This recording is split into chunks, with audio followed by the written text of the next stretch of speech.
Hi golfers, Nick here from Untitled Golf. It's Friday, so welcome to another lesson on golf tips. Down at the Aintree store here at American Golf, and today we're going to talk about keeping golf a little bit more simple. So I do a lot of coaching, a lot of club fitting here in store, and you speak to golfers about the game, what they're working on. I think sometimes some players do try and overcomplicate it, maybe focusing on things that may not be particularly relevant for their swing. So I speak to a lot of golfers, and a lot of the time they're focusing on direction, trying to hit the ball straight. And if you look at the best golfers, they don't hit every fairway, they don't hit every green, but they always make good contact and they always have enough power. So when you're improving your golf, if you focus more on improving your strike and hitting the ball far enough, you'll probably improve your game. Whereas if you focus just trying to hit the ball straight, you're going to struggle, because not even the best players in the world do that. So I'm going to try and keep it a bit simple. You may have seen some videos in the past I've talked about the 10 words, and I talk about this a lot in my videos and also when I'm coaching as well. So a lot of the time when people leave me from a lesson, they've got one or two key things that they're thinking about, and it's usually relevant to these 10 words. I'm going to explain these 10 words. If you can remember these 10 words, that's probably enough to begin with. So before we get into what the 10 words are, I just thought I'd give you a little bit of background on them. So Mike Bennett and Plummer from the States, who are the Stack and Tilt guys, they wrote the Stack and Tilt book probably 8 or 9 years ago now, and in the process of writing that book, they came across sort of these 10 words to keep golf as simple as possible. And I think if you're out there on the golf course, I think sometimes you can have too many thoughts, and I think if you can just focus, you may not be on all of the 10 words, but it may be a couple of them. It may help your game, and just keep it a little bit more simple. So we're going to start from the beginning. I'm going to go through each step and talk you through what the 10 words are. So first one is going to hit a shot.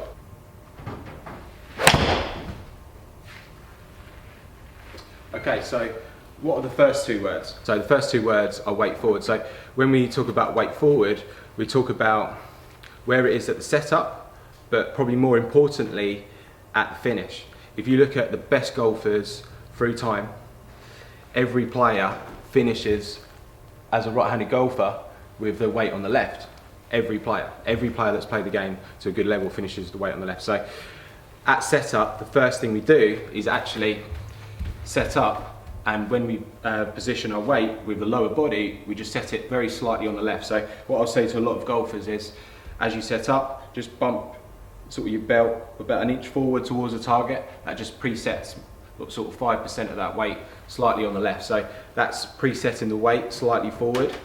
In the golf swing, we want to try and keep the weight there. So there's no sort of translating back of the weight as you go back.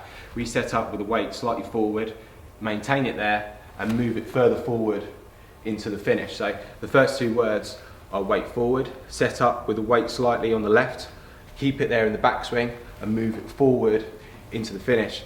Every player played the game to a good level moves their weight forward through the shot. You do get the odd tour player that does move it slightly back off the golf ball in the backswing.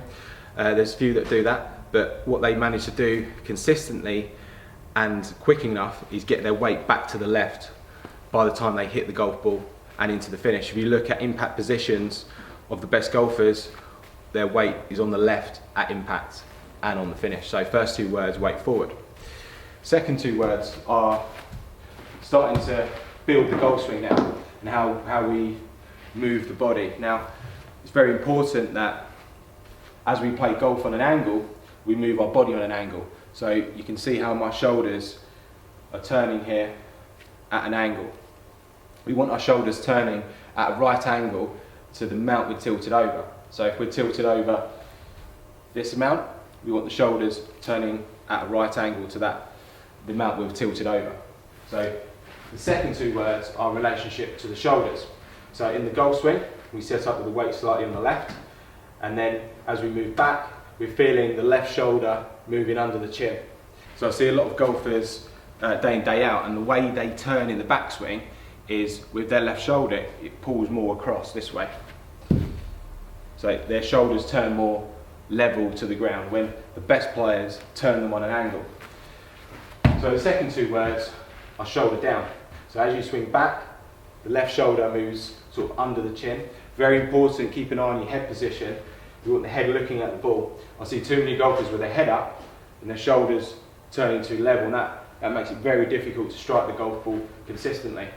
So head down looking at the ball, weight forward, shoulder down, As you swing through, you'll see how almost like my right shoulder's down on the finish. So the shoulders are turning in a circle at a right angle to the mount you're tilted over.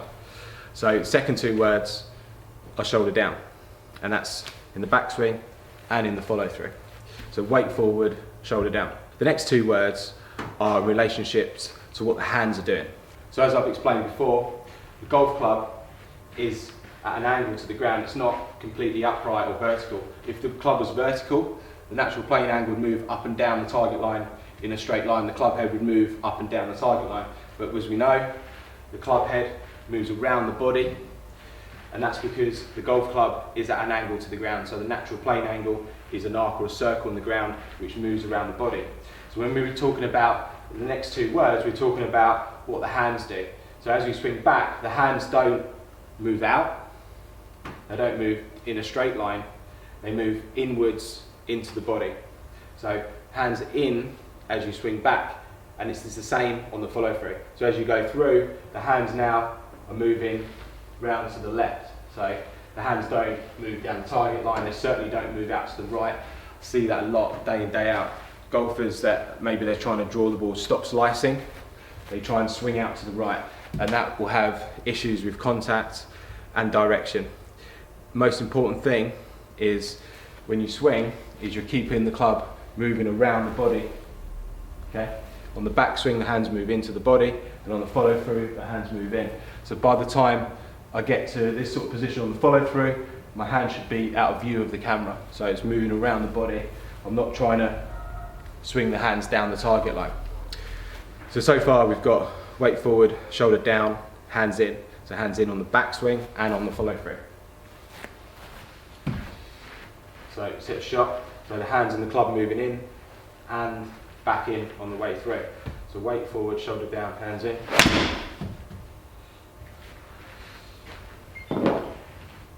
So that's 6 words so far. So the next 2 words are in relationship to what the arms are doing. Now, the next 2 words are arm straight. Now, we don't want both arms staying straight technically through the whole swing. The right arm will fold in the backswing and the left arm will fold in the follow through. But the important thing is, as we hit the golf ball and just after impact, we want the arms to be straight. Now, if you'd seen my video recently when I was at Wentworth, a lot of the amateur golfers, they go through, there's a lot of flex in the arms and a cupping of the wrist, which leads to bad contact and loss of power. So when you look at the best players, as they hit the ball and just after impact, their arms are straight. Now their right arm may be slightly bent at impact, but by the time they've hit the ball just after impact, their arms are straight. Now, this is probably one of the most important parts of the golf swing. I find that a lot of golfers, they go through, there's too much flex in the arms, almost like they're trying to lift the ball up. When you look at the best players, the weight's on the left, arms are straight as they hit through. So the next 2 words are arms straight, and in the backswing, you would say that would be the left arm to try and stay straight as much as possible. You can have some flex. There are some golfers that do flex their arm, but I would try and keep the arm straight, and the way I would teach people to do that is as they swing back, almost feel like as the shoulder moves down, that gives the ascent to the hands. So I see a lot of golfers that almost turn like this, when really it should be like that. So as the shoulder moves down, the hands move up. So arms straight at impact into the finish for as long as possible. The left arm will fold eventually, but at impact and just after, arms straight. So that's the next 2 words. Weight forward, shoulder down, hands in, arms straight. So that's 8 words altogether. So the final 2 words are to do with the finish position, and that's where the hips are. So we want the hips tucked under the shoulders on the finish. See, I see a lot of golfers, they go through, their head almost moves forward like this and their chest stays down. So that would be staying in flexion with the upper body, and again lead to inconsistent contact and loss of power. But you see the best golfers, their body extends in the finish, so as they go through, their chest is up. So the belt buckle is forward, chest is up on the finish, the weight's on the left. So the hips are tucked under the shoulders aren't sort of in front of the hips like that. So I do see that quite a bit. So almost like you're trying to follow the ball, moving the head, and that does slow the swing down. We want the hips moving forward, tucked under the shoulders. So the final two words are hips tucked. So the way I would explain that to people would be to, on the finish, to feel like the belt raises and moves forward. And this kind of relates to the weight being forward as the first two words. So it's just making sure you push the belt forward, hips tucked under the shoulders, not the chest pointing down. So hips forward, belt up, whatever that works for you. That's sort of the keys that I would tell the players. And it's just really just to make sure they extend their body into the finish rather than sort of staying in flexion. So that's the 10 words. Weight forward, shoulder down, hands in, arms straight, hips tucked. So there's the 10 words, and you may not have to think about all 10 words as you're hitting the golf ball because the golf swing happens very quickly, but there may be a couple of key words there that you've seen how I explained it and you thought, actually I don't do that, or I don't move my hands in, or I don't keep my arms straight, I don't have enough weight on the left. Whatever it is, those couple of key things might be able to help your game, and I'll try and leave players when they have their lesson just with a couple of key words for them to remember. So I would say, most important thing, weight forward on the finish. We set up with the weight slightly on the left and we finish with the weight on the left. But guys, hope you enjoyed the video. If you've got any questions on that, post them in the box below. I'll try and get back to you as soon as I can. If you don't already, please follow me on my other social media platforms such as Facebook, Instagram and Twitter. The most